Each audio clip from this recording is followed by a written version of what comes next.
On this week's episode, I'm joined by Tom Koch. Originally from Belgium, Tom is an author, gastronomical tour guide, comedian, and founder of Fall in Laugh. We discussed, amongst other things, what he loves about Portugal, laughing yoga, and what he misses most about his home. Welcome back, or welcome to... Thank you, Thomas. Welcome back, or welcome to another episode of Portugal, The Simple Life, and I'm really happy to be joined here by Thomas Koch. Tomás, or Thomas, or Tom. In Portugal, we would say Tomás. Welcome to the podcast. How are you? I'm very well, thank you. And you, Dylan? Yeah, I'm doing great, thank you. Thank you for being on the podcast with us. I'm excited to talk.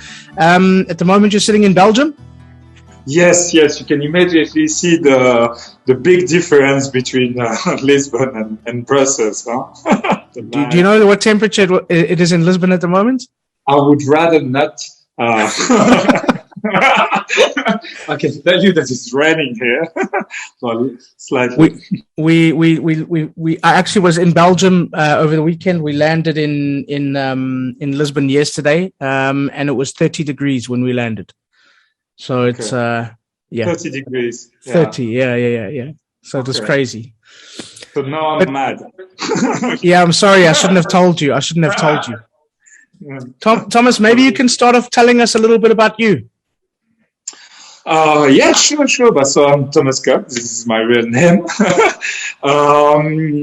I'm 37 years old. I normally live in Lisbon, since almost... since a bit more than 4 years. I came back here in Brussels 1 month ago, and I will stay another 2 months. I came here for a couple of weddings, a book launch. I published my first book, or my first book get published. So I'm here to have a book launch and also an event where we're going to show my girlfriend's art and a couple of other reasons, seeing family and friends, and then I hope to be back soon. Otherwise, 4 years that I live in Portugal, in Lisbon. I lived in a couple of different places, and the last being Campo de Ourique. Hey, nice. Yeah. I think I chose it to because it's flat, so it reminds me Brussels. So my country, but it's a super nice neighborhood. I moved there after living in San Francisco, and as I said, several other places before, and I'm very happy. Wonderful. Thomas, you mentioned that you chose Campo Ourique because it was flat. It reminded you of Brussels. I want to get a bit into Lisbon and your neighborhoods and things. But one of the things that I've always found with talking to people on the podcast is they always manage to find something in Portugal that reminds them of home, that makes them feel a little bit more like their home. What are some of the other things that you found in Portugal that made you feel at home, that made you feel like it was a nice place to live? People love to drink there. That's very Belgian. Yeah, in Belgium, we're quite famous to love to drink. I would say that in Lisbon too, and I especially appreciate the fact that people love to drink also in the streets. I feel it very, I don't know if cozy is the right word, but it makes me feel good, that people stay in the street. That's something here that happens too, but we can less afford because of the weather. And from what I understood, it's also a sort of a reaction after the time they had in under the dictatorship. Mm-hmm. So apparently, as they had to stay so much home, they wanted to then express themselves and stay outside and appreciate the time when meeting other people, because back there you couldn't talk to other people. So I think there's also this little reaction. So I don't know. There's certainly this. What else could remind me? The country, right? Like this, it will come. Some other stuff will come. Yeah, it's true. I mean, when I was there now in Belgium, that reminded me straight away of Portugal. We love to sit out on the sidewalks and have a nice drink and just pass the time. But yeah, the weather and the prices are a little bit more convenient in Portugal. You can sit for longer because of the wallet and because of the weather. Yeah, for sure. Yeah. Thomas, I mean, tell us about Lisbon for you and why, and Portugal, and why you choose to live there. What are the things that you enjoy about living there and having a home there? But I think the kindness and easiness of people was certainly one of the big points. Even not speaking the language when I arrived, I felt very welcome. Then I immediately started to study it, because I believe it's so much better to live in a place when you speak the language. So when I arrived, I first had an art gallery there, so it helped me to really connect with the neighborhood. It was in Principal, organizing events. Helped me to meet the locals, also the expatriated community. So there was really a lot for me to start that way. So I did this for 1 year. After that, I did 1 year of gastronomic tours. Okay, wow. I organized gastronomic tours, bringing tourists through 5 restaurants. Back in the time, tourists were not so well seen in the city, because Lisbon was booming, and the streets were really invaded with tons of tourists. And I hope I did a good job and helped them to bring them to the nice hidden places and meet the locals. Or at least I worked hard for 1 year and a half to mix these two people. Mm-hmm. So generally we were going to 5 restaurants and eating a lot of little dishes, tasting the wines. And so that was especially good way to first to keep on going through all the streets, but also learning the history. I had to learn the big lines, but also all the anecdotes thanks to the restaurants. So that was really a nice way to mix people from abroad and locals. So that was part of the journey. And after that, since a bit more than 2 years, I started to do some laughing yoga. Oh God, I'm so excited to find out about the laughing yoga. We're gonna get there. I mean, what are those things that just for Tom, not Tom the tour guide, but Tom the guy who lives in Portugal? What are the things that you enjoyed about living there? I noticed when you started to speak about food that your mouth started to make lots of noises, okay, you were remembering, but what were the things that you remember that you enjoyed about living there, and the things that you possibly miss now? But I really love the wines. I really loved it 4 years ago, and as some people told me, they have so many of the good conditions to harvest good wine, but because of the former crisis, there was not so much technology. But as they're recovering financially so well, apparently they succeeded to bring a better technology now to do better wine. And we can see it now that so many natural, biodynamic, crazy nice ones are popping up all over the country, and and winning prizes all over the world. So that's definitely one of the things I like here in Lisbon.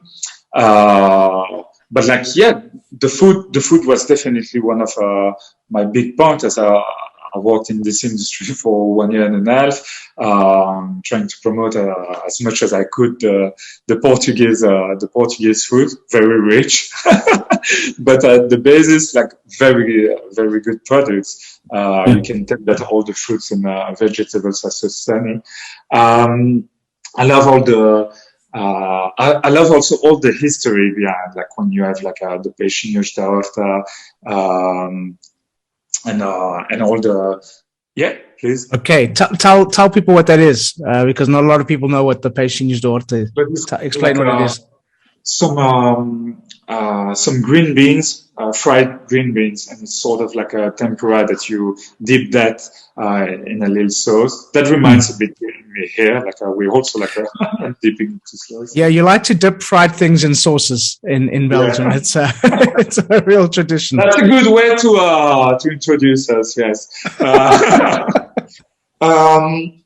Yeah, and so like if I remind me well. Tom, I mean, what was some of? I mean, I just like I said, I was there now. I found quite a lot of differences in the food. You guys, I mean, your beer is amazing. That I have to give the award to Belgium for the beers, because there's just no comparison. The beers are phenomenal. But I found quite a bit of a difference in the food. And one of the things that I've always felt in Portugal, and maybe you can sort of shine light on this, is the food in Portugal is quite simple, but like you mentioned, the ingredients are always really fresh and really superb ingredients, which makes the flavor so good. But what are some of the things that you noticed about the food, or that you would describe the food to people, if you compare it to where you've been? I mean, you've been to America, you've been in Belgium. What would you say about the food? Prepared with love, and prepared with love, yeah, 100%. But yeah, I would say that there's also like all the context. Like when you see Arraial in June, I haven't asked you, like, how long have you been in Portugal? 12 years. 12, so you know it better than I do. Like when you see Arraial and there's all the sardines grilled on barbecues, that's such a nice atmosphere. So I would say that there's always this feeling of the chef bringing more and more food, wanting you to taste so many different dishes. So I think that's why also like the gastronomic tours was such a pleasure to do, is because like it was personal. I mean, like not impersonal. It was you could really talk to the chef. You could really have a word with the waiters, and they were always keen to make you discover a Porto wine or whatever. So I would say that there's definitely this side of the story that caught me. Yeah, definitely. I think that's something that we have here. It is about the experience. It's about, it's not necessarily about what you're eating or only about what you're eating or what you're drinking, but it's who you're with, where you're sitting, what's happening around you, the weather, the sunset, the conditions. So it's a whole experience. I would agree with you on that one. Tom, I mean, tell us a little bit about the work that you've been doing. So you mentioned the gastronomic. I know you've done some comedic work as well, and you've also written a book. Yeah, that does many things. But I started comedy 12 years ago.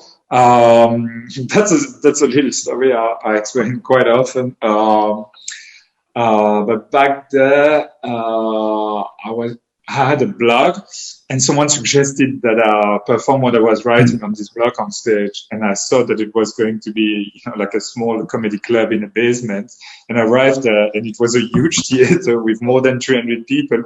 So I get a bit scared. But as soon as I introduced myself and said my name, people started to laugh. So I felt a bit confident then. The name helps. The name helps. Pardon? The name helps. The name helps. Yeah. Yeah, that's another thing I often explain. It's like, but what was quite often a challenge might have turned into an opportunity and even a big advantage. So I think it's always the case when you're able to laugh at your challenges. So yeah, this scene happened quite well. I even had a standing ovation. Standing ovation, yeah. At the end, like for my first stage, a couple of months after, I did Just for Love in Montreal, which is the biggest comedy festival in the world. So that was really a good year. I presented a headline 2 months after, which is like a 45 minutes one-man show, then moved back to Belgium, won a prize, then moved to Paris to do like some comedy school, did some shows there, then back to Brussels. So then I did like about 5 years of comedy, then traveled a bit the world, diversified myself, at different businesses. I explained you a couple of ones.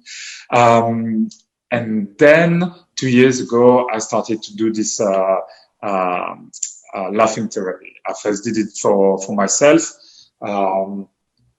practiced a bit every day.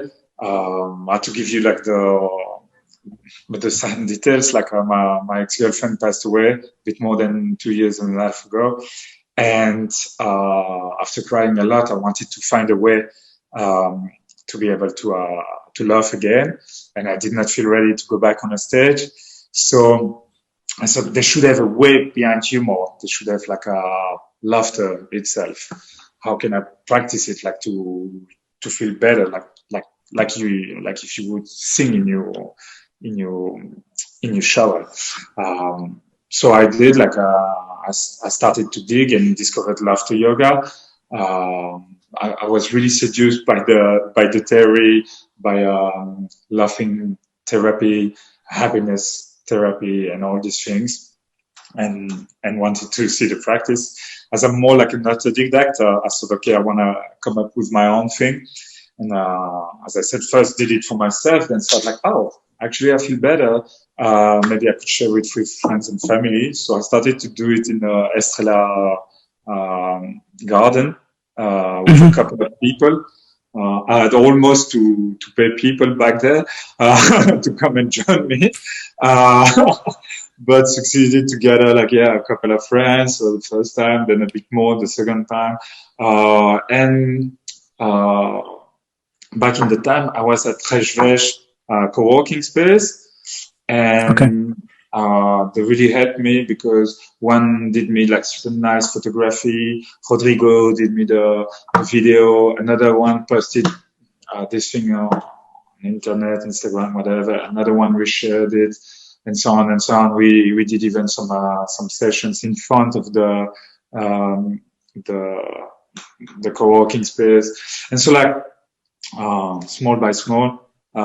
Might be a bad translation from French here, but like a step by step, little by little, little by little, it grew up, and then as you remember, there was COVID, and I had my friend Federica, who was working at the Airbnb, who said like, hey, would you love to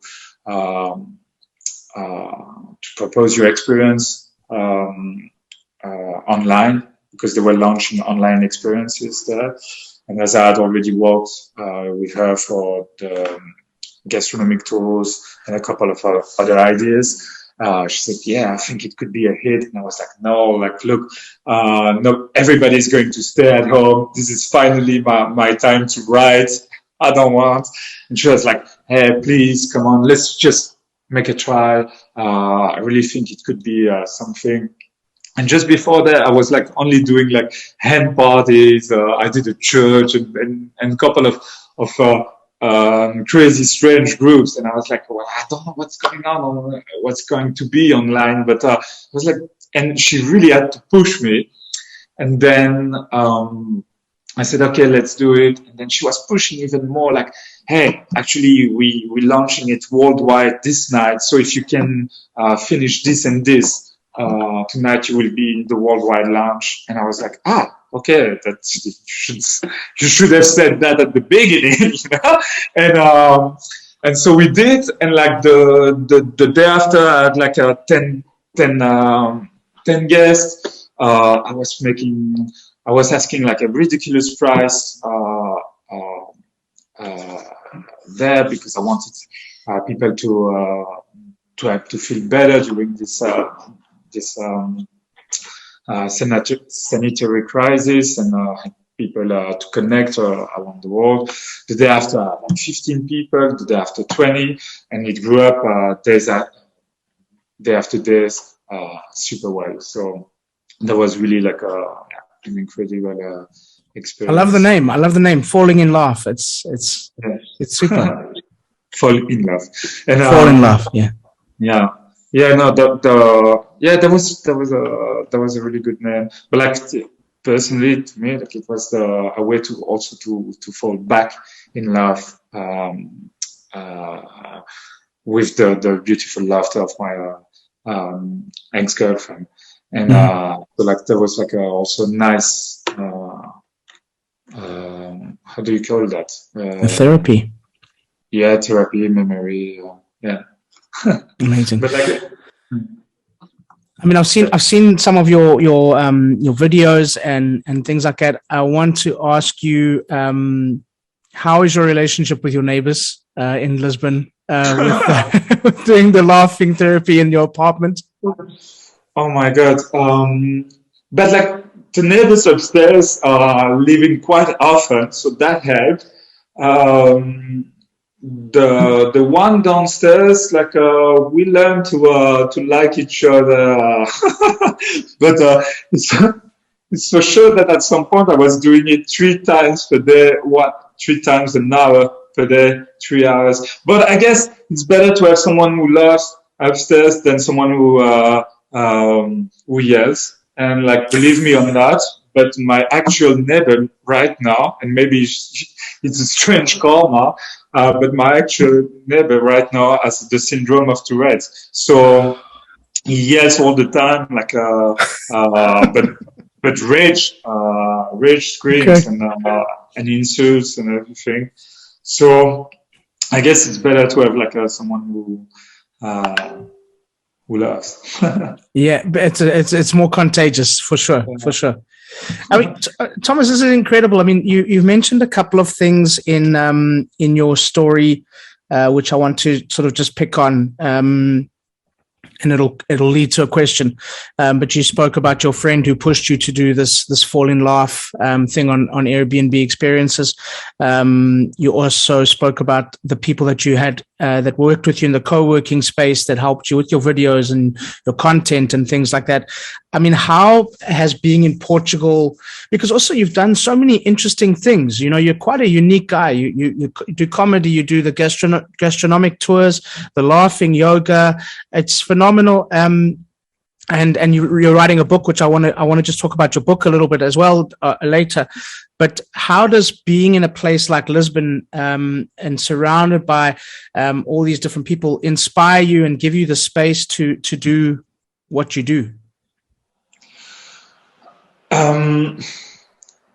But like first when I arrived, like I explained it, like I had this gallery, so we organized couple of opening events and so on. So like definitely helped me to build the community. Then naturally the community keeps on building. But I should say in Lisbon, at some point there was like the biggest international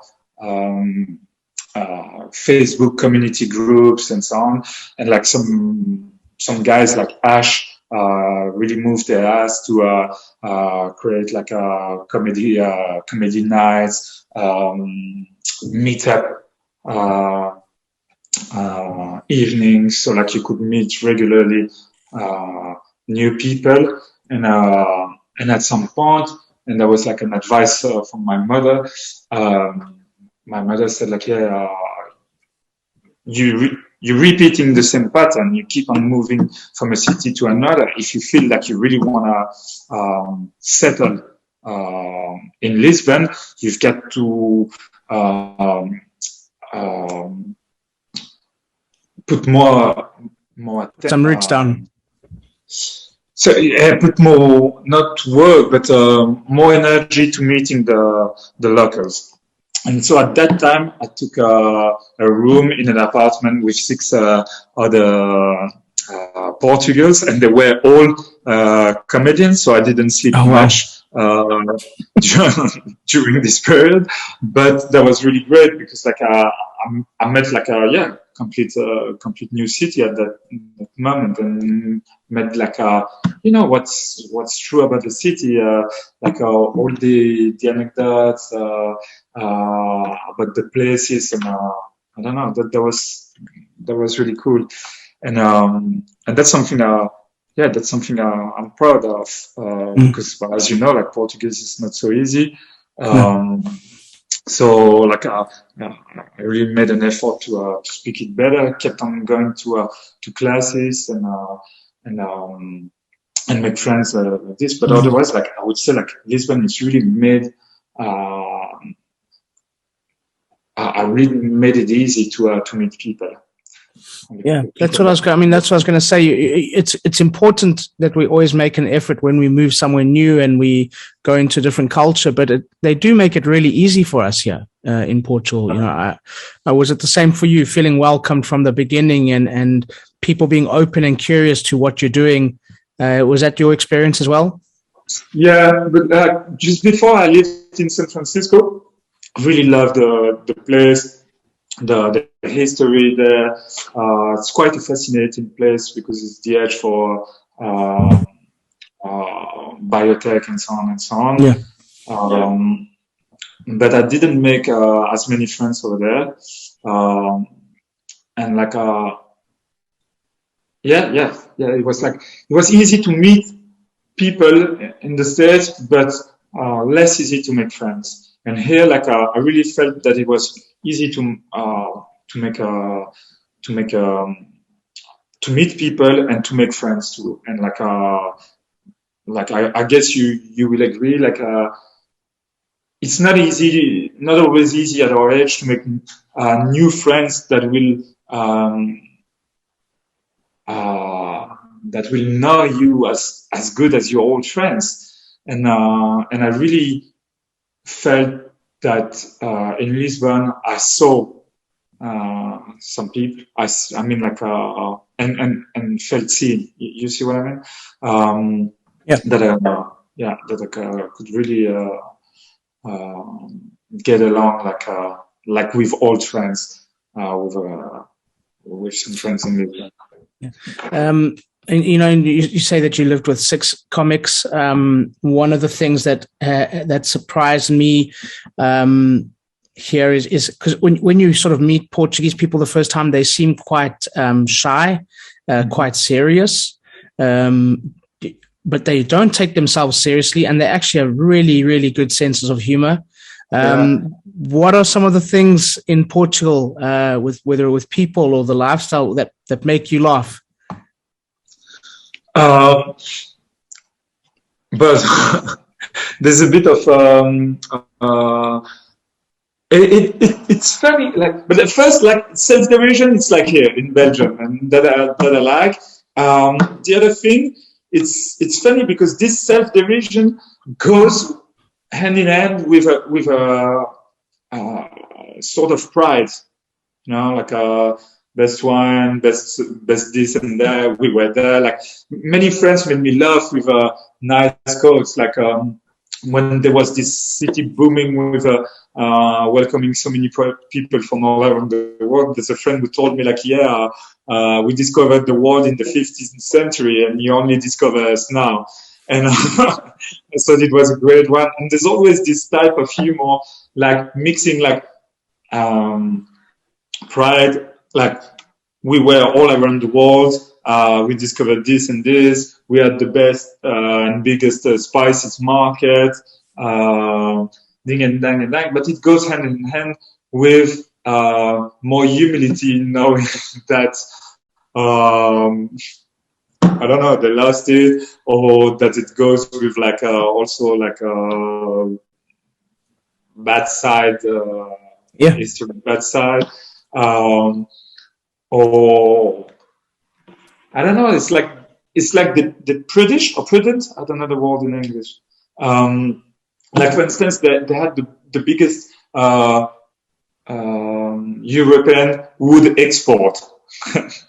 And then they started to have like huge fires because apparently they planted too close to the tree. So like every time they go big into something, they get a huge slap.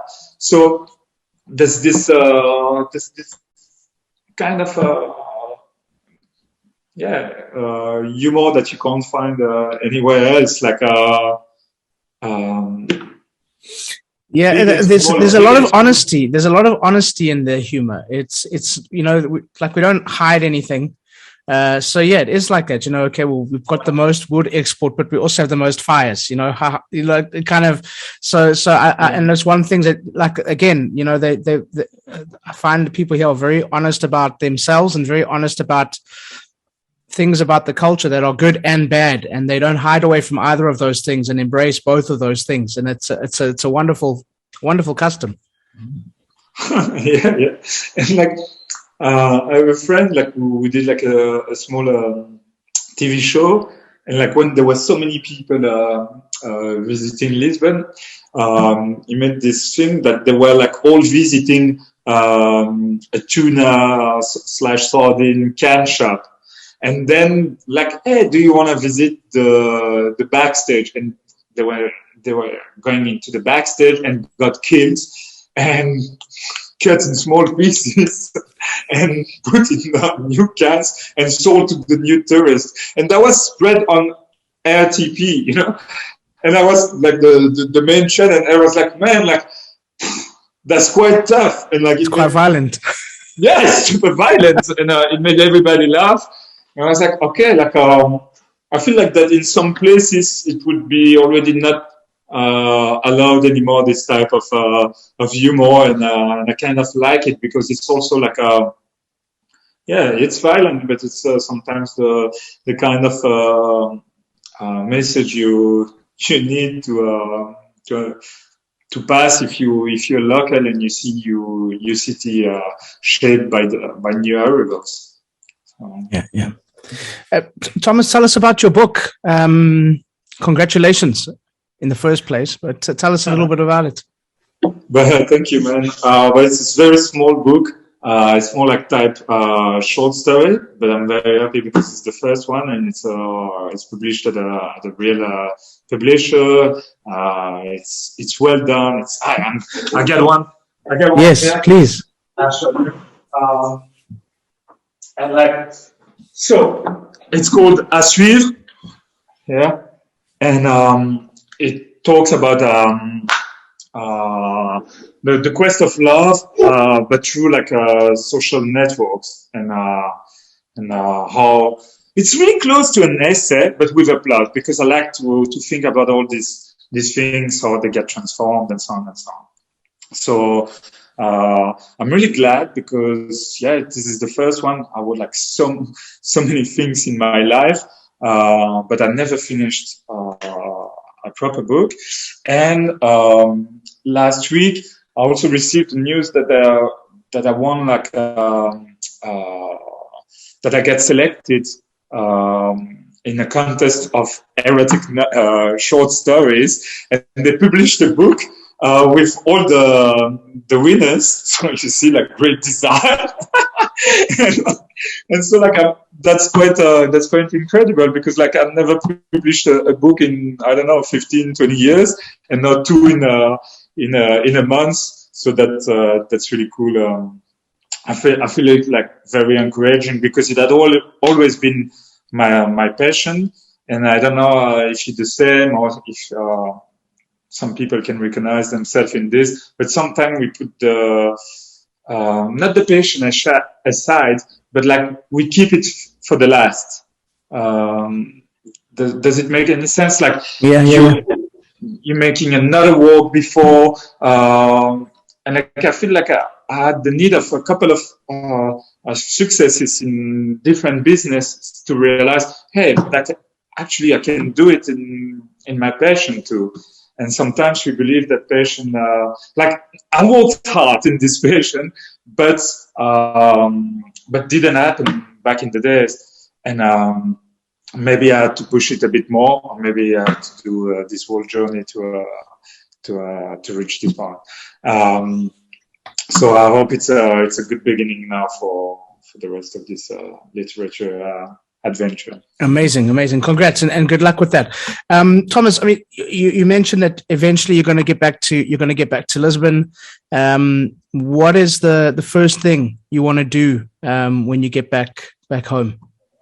Well, certainly see my friends and go to the beach. I think go to the beach and swim. Not a great surfer, so just swim. Yeah, I think this is really the thing missing here, is that when you go into the ocean, you feel so good after. So, nice. Thomas, you also spoke about we spoke about Portuguese sense of humor, that we have this habit of sort of self-depreciating but also being proud at the same time. What do you think Portuguese people should be proud of, and people in Portugal should be proud of? But the food, the great atmosphere they created in Lisbon, Porto, and many other cities, in Coimbra, like all of them. The project, the agriculture, the way they treat the sea or the land, it's like still very honorable. Also, like these are cities like super well preserved. I think like on one side is the patrimony. Still very well preserved, but also like sometimes you see like some cities so much more polluted when they try to I don't know, to include either new technology or a highway that crosses the middle of the city, whatever. I feel like you breathe well in Lisbon. You don't have too many cars. The colors, the lights, like you certainly know, as I do, like that they put all these tiles on the walls to reverberate the light, because back in the days, under the Moorish Empire, they started to build like more narrow streets, also to cut, for instance, in Alfama with the citadel, the wind coming from the river, which was very humid. So to cut this wind, they created like narrow streets and started to put tiles to reverberate the lights. And then it's the same on the ground. There's the calçada, which is also reflecting the light. And I said, like, damn, that should be something we would need everywhere. Like, we definitely need it here in Brussels, where we could certainly have more light. So there's so many little things that have been so smartly designed, but this calçada is also designed to absorb another potential flood. As you know, like that there was the tsunami, La Praça de Comercio, which is designed with this wooden X and also to get a potential to absorb the potential of a flood, but also to absorb the shock of an earthquake, as it was what was created this whole catastrophe 2 centuries ago. So there's so many little things that are so tasty because they're smart, but they're also like physical proofs of history. You see that, and it's tangible. Mm-hmm. You know, that explains the history itself, and that's why when I was doing the tours, it was really illustrated by all the things in the streets. It was almost practical, not too theoretical. Yeah, it's true. Tom, how can people follow you online, be kept up to date with all the things that you're doing and what you're doing next? But they certainly can follow me on Instagram at @TomCock, THOMCOCK. You can't forget that. Yes, but it's less referred. This guy when it comes to my name. Yeah, there's this, and for Fall in Love, it's @fallinlove Lisbon. So LISBOA, like the Portuguese. Perfect. We'll put links in the show notes so that people can follow you and get in touch and try the laughing yoga. It's amazing. So yeah, Thomas, a question that we ask all of our guests: Portugal, the simple life. Why? But I think many people go settle, let's say, in London because they want to do a financial career, or they move to this country or this city for career reason. I believe in Lisbon, it's definitely more for the quality of the lifestyle, because you're so relaxed. People are always late, but somehow it's also it's proven by statistics that it feels better to rush you less on time and be late than trying to be always on time. But that's something you couldn't apply in so many cities with more rigid works and I don't know, working in institutions or whatever. So I would say that Lisbon is so much, the life is so much more happening around the food, the beach, the ocean, your friends, sitting outside, enjoying a bit of nature, planning and having a little trip all around the country, which is so beautiful. And that's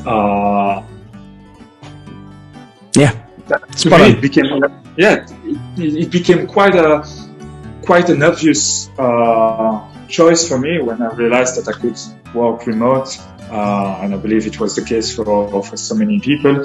I don't mean just the writing, but the other jobs. So that's it. I believe it's if I can do my Fall in Love job in a beautiful city that I like to go through, and see plenty of friends, having nice products, go to the sea regularly and visiting easily without traveling by plane, and being immediately into nature. That's just the best. But I think that's a wrap. It's a wrap. Thank you. Take care. Thank you so much, Dylan. See you soon. So thank you once again to Tom, and thank you to all of you for listening. Please subscribe, share with your friends, give us a thumbs up, and please leave a comment or a review. We'd love to hear from you. We'll be back next week with a brand new episode.